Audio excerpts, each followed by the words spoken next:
Hi, Church. Pastor Jeff here with another Trinity check-in. I'm coming to you from home today with my dog, Lily, because every now and then, oh, well said, Lil. Every now and then, I get a request to include Lily in a video again, something I don't do often enough. Lily is a Havanese, and she is a wonderful dog. We wanted to, originally, we'd thought about a golden retriever, but that's a lot of dog, and we don't have a lot of house and a lot of yard. So, but somebody told us that a Havanese has a similar personality in a smaller body, and I think so. Though she is a bit lazy. She doesn't exactly pull her weight around the house. Do you, Dill? Yeah, this is what we call smushy face. Yeah. Okay. Anyway, she also happens to fit the topic that I want to talk about today.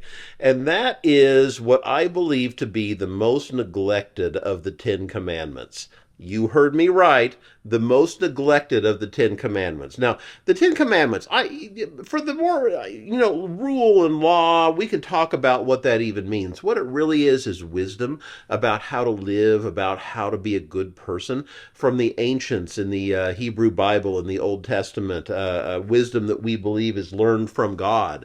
And most of us are pretty good at most of them, like, for instance, not murdering. We're all right at that. Not stealing, you get the idea. But what about one of the Ten Commandments that is keeping the Sabbath, about taking time to slow down and rest? That is held at the same level as not killing, not stealing, and honoring your father and mother and those who've made you. You get the idea, right? It's important to slow down and rest. And here we are in the season of summer. And this is a summer where I'm actually experiencing the season a little differently than usual, and so it has me thinking about it. Now, part of the problem, I think, at least for me this year, I'm going to talk about my Sabbath, and hopefully you'll hear yourself in here too. Part of the problem is actually having the time to rest. I've worked hard over decades to make sure that I have a day of the week that is as protected as it can be. And it's never perfect. Sometimes things happen, but I make sure Friday is my sacred day that I set aside. And it's I am so glad I've put so much effort into that over the year. But you see, Sabbath isn't just about a day of the week. It's a concept, and it also happens over the course of the year. And so summer is a time when we change our pace a little bit, or at least that's how it used to be before I entered this phase of parenting.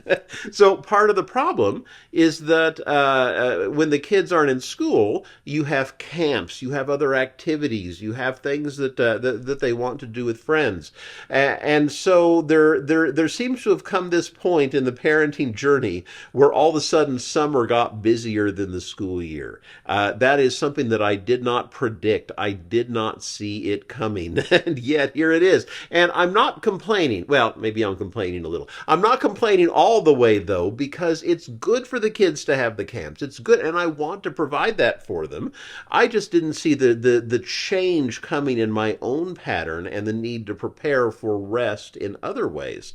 This year, it's actually harder than most because my wife is on renewal leave, kind of like a sabbatical, something that United Methodist pastors can do every 6 years, I think it is, if we choose to, and take up to 10 weeks off. And it's good because of some of the stresses and some of the unique things that happen in this profession that my wife and I are in. My wife's a pastor too, if you didn't know it.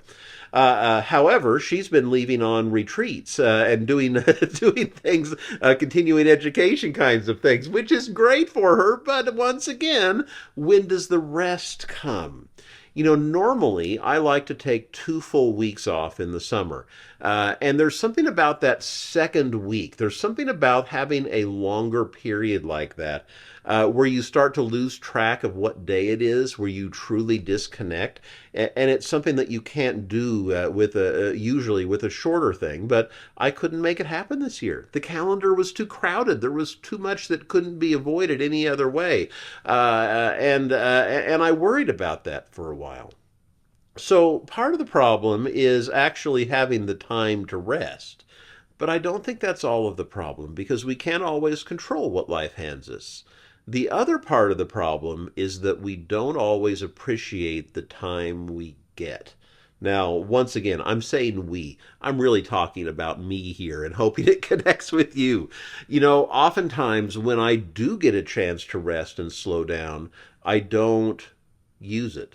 You know, maybe my brain keeps running a mile a minute. Well, my brain, I can't really stop that, but I don't shift it to different things during that period, and I don't recognize that having a full day or 2 days is really the I don't really realize the fullest of that blessing. This year, however, I mentioned how busy things are, right? With how I couldn't do 2 full weeks like I like to do in the summer. Well, what I did do is I suggested to my wife that we take part of her renewal leave to do a trip with just the two of us. The kids can go to the grandparents, and we spent 2 nights. That's all, just 3 days, 2 nights up at Niobrara. If you've ever been, it's beautiful. Near the South Dakota border. Amy and I, being fairly recent transplants to Nebraska, had never been up there, and I will tell you, just in those 2 nights, we managed to disconnect from the rest of life and the rest of the world more than I sometimes do on a 2 week vacation because we were intentional about it. We planned for it. And because the kids were not there. Oh, no, wait. That's only part of the reason. Because Lily wasn't there with us. Nah, that probably would have helped if she had. We thought about it, actually. So I don't know what your summer is looking like. So many of us, especially those in the active parenting phase of life, with teenagers at home, it's just so busy. So I don't know what your summer is like. I don't know how busy it is, and I don't know what your needs for rest are. I would imagine the need for rest takes a different shape in the empty nest phase and then again in retirement. I'd love to hear from some of you about what that looks like for you. But I guess my point in this video is take it seriously and disconnect and rest and savor the good things that are in your life and that are in this world and that are worth savoring. Don't let yourself be so wrapped up in the world that you don't take time to do that in a dedicated sort of way. Okay, now I want to end this video by showing you a picture of why Lily made me think of Sabbath. I'm going to put a picture up at the very end. Before I do, though, I want to remind you that we're doing Stay and Play this summer. So after first service, we are having a time out on the playground at church for families to get to know one another. Kids can play, parents can talk, that sort of thing. So if you wish you had more friends and connections, come to the 9 o'clock service and stay afterwards at 10 down on the playground and make some new friends. It's happening every Sunday during the summer, including this Sunday, but next Sunday will be extra special because we're going to have an ice cream social to go along with it. So come any week, but especially come next week. And perhaps that could be one of those moments for you, one of those moments that you savor. Okay, Lil, thank you for being in this video with me. Can I show them the picture I took of you, what was it, 2 nights ago? Okay, I'm going to show them. And I think it will tell you immediately why Lily made me think of Sabbath. See you soon, church.